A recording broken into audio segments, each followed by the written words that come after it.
Vamos abrir a palavra do Senhor. Evangelho de Lucas, capítulo 19. Nós vamos ler a partir do verso 41. Lucas 19, a partir do verso de número 41. Amém? E quando ia chegando, vendo a cidade, chorou sobre ela e disse: se tu conhecesses também, ao menos nesse dia, o que a tua paz pertence, mas agora isso está encoberto aos teus olhos, porque virão dias sobre ti em que os teus inimigos te cercarão de trincheiras e te sitiarão e te estreitarão de todas as bandas e te derribarão a ti, a teus filhos que dentro de ti estiverem, e não deixarão em ti pedra sobre pedra, pois que não conheceste o tempo da visitação. Pode se sentar, queridos. Senhor Jesus, Ele estava entrando em Jerusalém. A epígrafe da palavra, do contexto, fala da entrada triunfal do Senhor em Jerusalém. Ele vem assentado num jumentinho, filho de uma jumenta, e ele é aclamado naquele momento por aquela multidão. A multidão até dizia assim: bendito aquele que vem em nome do Senhor, hosana nas alturas, glória a Deus. A multidão aclamava a entrada do Senhor Jesus. E o Senhor, Ele já desde o Antigo Testamento, Ele tem um plano especial, um plano para Jerusalém. Quando nós estamos falando de Jerusalém, nós estamos falando de Israel, do povo que o Senhor chamou e fez descendência através de Abraão, e chamou de seu povo. E nós, pelo contexto bíblico, nós vamos observar que João escreve no começo do Evangelho dizendo o seguinte: veio para os seus, mas os seus o rejeitaram. Ou seja, Israel esperou muito tempo, muitos anos, por um rei, por um Messias, por um enviado de Deus que viesse governar a nação. E quando veio, eles não o reconheceram como tal. O texto de João fala que eles rejeitaram o Senhor. Muitos olhavam para Jesus e viam no Senhor apenas um homem dotado de poder, de unção, de autoridade. Alguns olhavam para o Senhor e viam Ele como um profeta poderoso que havia de vir, conforme a palavra. Viam no Senhor um profeta como Jeremias, como João Batista. Viam no Senhor profeta como Elias, por exemplo. Mas uma mínima quantidade, uma pequena quantidade, via Jesus como o Cristo, o ungido de Deus, o Salvador, aquele que veio para remir a nação de Israel. Nesse tempo aqui, meus irmãos, que lemos, Jesus entra na cidade de Jerusalém. O Senhor amava Jerusalém, o Senhor tinha amor por Jerusalém. Nós vamos ver que já com 12 anos o Senhor estava lá no templo em Jerusalém, no meio dos doutores. E os pais, quando percebem a sua perda, vão ao encontro dele, conseguem achar ele 3 dias depois dentro do templo, no meio dos doutores, ou seja, no meio daqueles homens que eram portadores da palavra. Nós vamos ver que Jesus também, quando ele entra no templo, em outra determinada situação, ele encontra um comércio que era feito dentro do templo. E naquele dia ele derruba a mesa dos cambistas, ele espalha todos aqueles que estavam fazendo da casa do Senhor o comércio. Ele declara: a casa, porque estão fazendo da casa do meu pai comércio, casa de venda. Não, a casa do meu pai não é chamada casa de oração. E ele expulsa eles daquele lugar. E depois disso o texto diz que os que se beneficiavam com aquilo se revoltaram, mas não tiveram coragem de ir, porque a multidão ficou maravilhada com aquilo. E depois eles levaram muitos enfermos até o Senhor depois desse evento, naquele mesmo dia, e muitos foram curados. Então o Senhor amava Jerusalém, amava o templo, um templo que nasceu no coração de Davi, mas que Deus não permitiu que ele construísse, deu a Salomão. Salomão construiu, e o Senhor falou com Salomão e fez uma promessa: olha, eu vou manifestar os meus filhos nessa casa, no templo. E Jesus entra, ele olha para a cidade nesse momento aqui, e ele faz um lamento, um choro. E através desse lamento do Senhor, o choro do Senhor, ele traz uma revelação. Ele aponta e diz que: Jerusalém, Jerusalém, tu que matas os profetas que são enviados a ti, tantas vezes eu quis ajuntar você debaixo das minhas asas, mas Jerusalém fugia do Senhor, preferia servir ao Império Romano, preferia servir aos seus próprios interesses do que o interesse do Senhor, meus irmãos.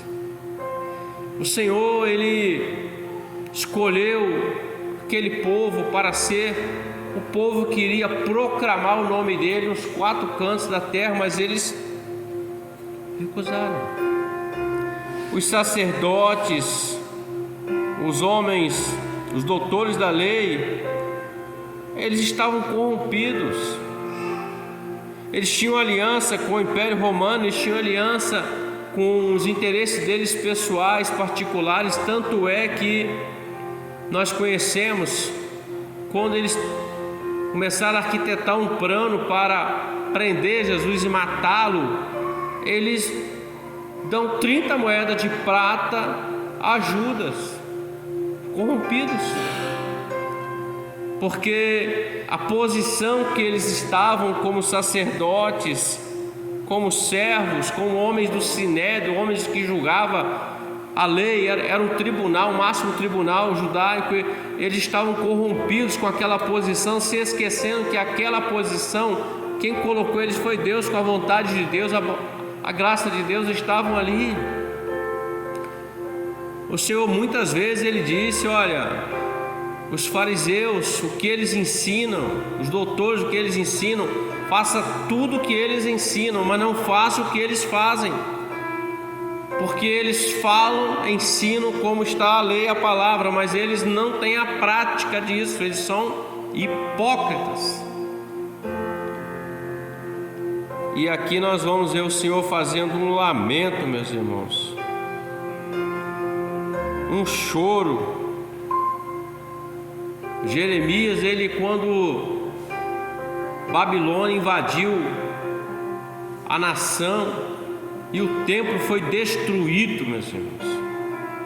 Um templo que demorou 7 anos para ser construído, um templo que foi aplicado a ele toda sorte de materiais de excelência, nobres, ouro, prata, diamantes, pedras preciosas, as melhores madeiras, tudo. Todo o povo trabalhando ali, dedicado na construção. E ali Deus se manifestou de uma forma tão tremenda no primeiro culto, meus irmãos. Salomão acaba de orar, a glória do Senhor invade aquele lugar, e o texto diz que ninguém podia entrar naquele lugar, porque a glória do Senhor estava naquele ambiente, e só puderam entrar depois.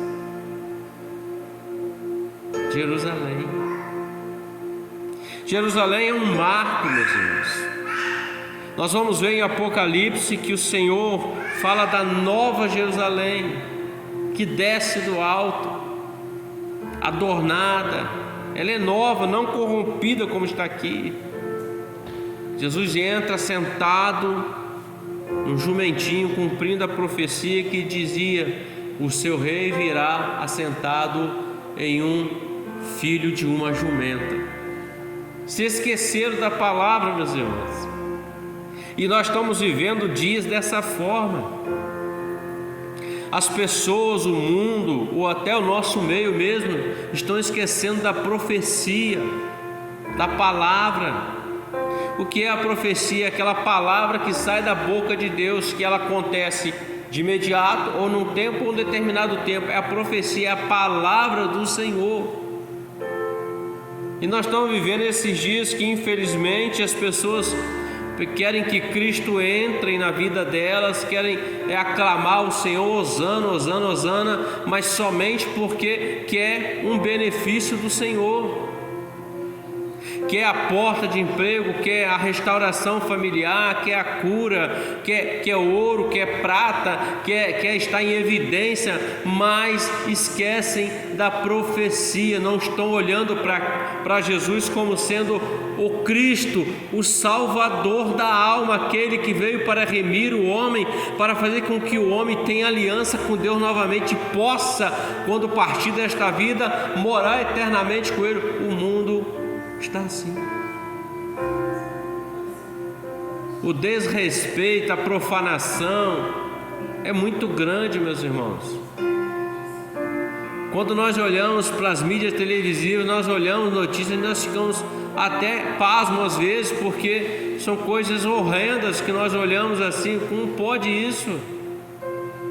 A criatura, ela acha que ela é Deus, ela acha que ela é dona de si, ela acha que ela é a mais Master Plus, quando ela é apenas uma criatura que Deus permite que ela viva sobre a face da terra, porque colocou nela o fôlego da vida, e ela se esquece que este fôlego da vida vai se inspirar um dia, e que existe uma palavra profética que diz: Jesus está voltando, aquele que crê será salvo, mas aquele que não crê está condenado. Jesus entrou e ele faz esse lamento. Meus irmãos, me perdoe, mas eu fico comovido com esse negócio. Eu fico tocado, não é comoção no sentimento, eu fico tocado. Nós vamos ver o Senhor por 2 momentos na palavra em que Ele chora. Quando levaram Ele até o sepultamento de Lázaro, Ele chorou, Jesus chorou. E agora nós estamos vendo aqui, Ele chora por causa de Jerusalém. Eu falei de Jeremias, quando o império entrou, Jeremias chorava, meus irmãos. Se você ler Lamentações, é só choro. Jeremias está olhando para o templo onde o Senhor manifestava a sua glória. Jeremias está olhando para Jerusalém, a cidade de Deus, do Deus vivo. Ele olha para tudo quebrado, destruído, queimado, e ele chora, como Jesus chorou, porque Jesus estava vendo o que ia acontecer num futuro com eles. Veja que ele fala assim, e não, no final do verso 44, pois que não conheceste o tempo da tua visitação. Eles nem perceberam, endureceram o coração e nem perceberam. O tempo da visitação, meus irmãos, fala daquele momento em que o Senhor toca no coração do homem, em que o Senhor se manifesta ao homem de alguma forma. O Senhor se manifestou a Jairo ressuscitando a filha dele. O Senhor se manifestou a toda aquela multidão que estava diante do sepultamento de Lázaro, ressuscitando a Lázaro. O Senhor se manifestou, conforme eu falei, que ele entra no templo, ele limpa o templo, expulsa os cambistas, curando várias pessoas. O Senhor se manifestou ensinando como alguém que tem autoridade, não como os doutores e fariseus. No nosso tempo, o Senhor se manifesta ao coração do homem através do Espírito Santo.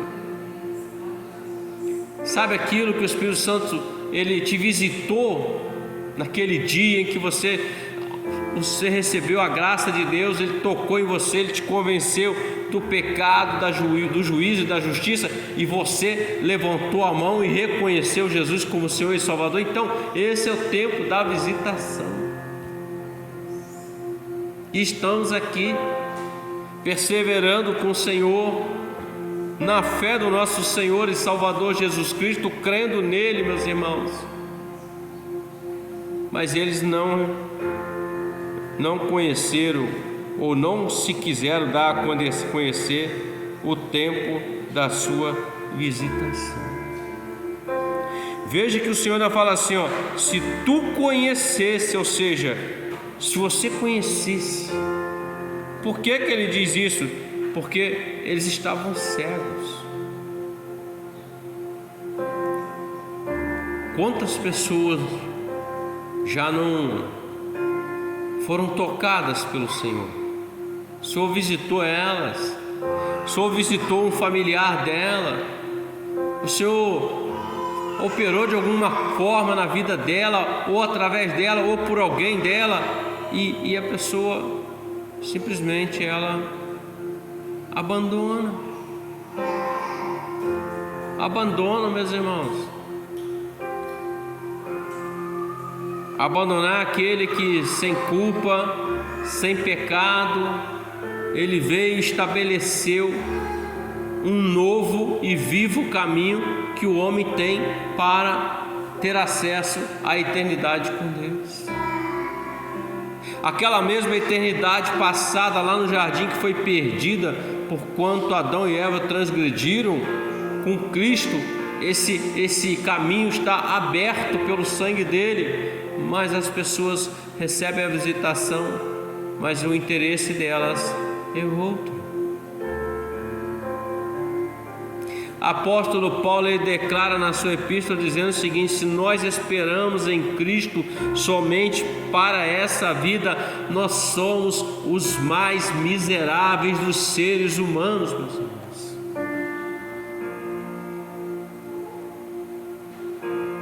Jesus, ele dá a receita, ele traz revelando como que procede ou como deve ser o proceder. Ele disse assim, o vosso Pai Celestial, sabeis que vocês necessitam de todas essas coisas, do comer, do vestir, do beber. Se ele alimenta os pássaros que não plantam, não colhem, não regam, quanto mais vocês.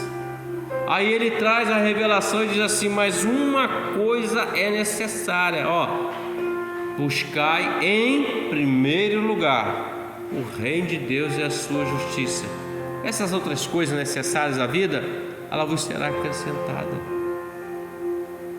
Mas há uma inversão de valores, não é mesmo? Estamos mais pedindo, buscando, mas não estamos entregando ao Senhor a vida que deveríamos entregar. Jesus disse assim uma vez: a minha vida ninguém toma, eu entrego a minha vida. Ele entregou por você e por mim. Se tu conhecesses ao menos o tempo da tua visitação, ele está dizendo, se o seu coração não fosse tão duro, tão rígido, tão incrédulo, vocês veriam quem eu sou. Eu sou aquele que quero juntar vocês debaixo das minhas asas. Eu sou aquele que quero reinar com vocês. Eu sou aquele que quero cuidar de vocês. Eu sou aquele que quero libertar vocês, mas não, eles preferiram o jugo que não, diferente, preferiram servir a Roma, aos seus interesses. Sabe de uma coisa, meus irmãos? Quando o homem ele busca seus próprios interesses, ele sai daquilo que é o interesse de Deus. Ele erra, ele se corrompe. É assim que é só ler a Bíblia, só ler a palavra, nós vamos ver o proceder do que deve ser e o que não deve ser. O Senhor chorou aquele dia. Eu, Valdeci, creio que o Senhor chora todas as vezes em que o rejeitam. Eu já ouvi muitas coisas. Já ouvi pessoas dizerem assim: não, ainda não é o meu tempo. Eu já ouvi uma pessoa dizer assim: ah, não, ainda não estou preparado. E ela tinha acabado de ser liberta. O Senhor tinha libertado ela de um espírito maligno que estava na vida dela. Ela disse assim: mas ainda não estou preparado. Ainda não é meu tempo. Ué, mas é tempo de permitir que o adversário habite, não que o Espírito Santo habite? Meus irmãos, é loucura. Mas eu quero concluir aqui hoje dizendo o seguinte: em meio a isso tudo aqui que nós lemos na palavra, havia homens que não se dobraram diante do império. Havia homens que olhavam para Jesus não como um profeta, não como alguém que tinha poder, não, olhava para ele como Cristo Salvador. Mais de 5.000 pessoas foram alimentadas pelo pão e depois foram até Jesus. Jesus disse assim: ó, mas eu sou o pão vivo que desceu do céu. Vocês estão me procurando porque eu alimentei vocês com o pão que perece. Mas aquele que comer da minha carne, beber do meu sangue, este tem parte comigo. Eu o ressuscitarei no último dia. E o texto diz que eles foram embora. Jesus pergunta aos apóstolos: e vocês não vão embora? Pedro se levanta e diz: Senhor, para onde iremos nós? Se só o Senhor tem as palavras da vida eterna. Para onde nós vamos, meus irmãos? Nós vamos para o mundo de novo? Nós vamos voltar para a religiosidade, para a religião? Voltar para a idolatria? Voltar para o campo de interesse nosso pessoal? Deixa eu falar um negócio aqui, meus irmãos. Jamais façam isso, porque seria uma traição maior do que Judas. Judas vendeu o Senhor por 30 moedas. Tem muitas pessoas que estão vendendo Jesus por nada, por um momento, por nada. Estão deixando o tempo da visitação do Senhor morrer na sua vida. Mas aqueles que ouvem a palavra do Senhor, aqueles que obedecem, aqueles que perseveram, aqueles que continuam, o Senhor não tem visitação de apenas um momento, um instante, um dia, não. Somos visitados pelo Senhor todos os dias. Estamos sendo visitados aqui nesta noite, nesta hora, meus irmãos, porque não adentramos a este lugar para oba-oba, brá-brá-brá, nada disso. Nós entramos aqui com o intuito de adorar, ouvir a sua palavra, glorificar o seu nome. Isso é o que nos basta, meus irmãos. porque Ele tem cuidado de nós. E Ele continuará cuidando dos seus fiéis, da sua igreja, todos os dias. Israel rejeitou o tempo da visitação. A igreja, nós não vamos rejeitar esse tempo, vamos permanecer para a glória de Deus, porque o grande dia se aproxima. Amém, queridos? Glória a Deus. Vamos agradecer ao Senhor, nós vamos colocar de pé em nome de Jesus.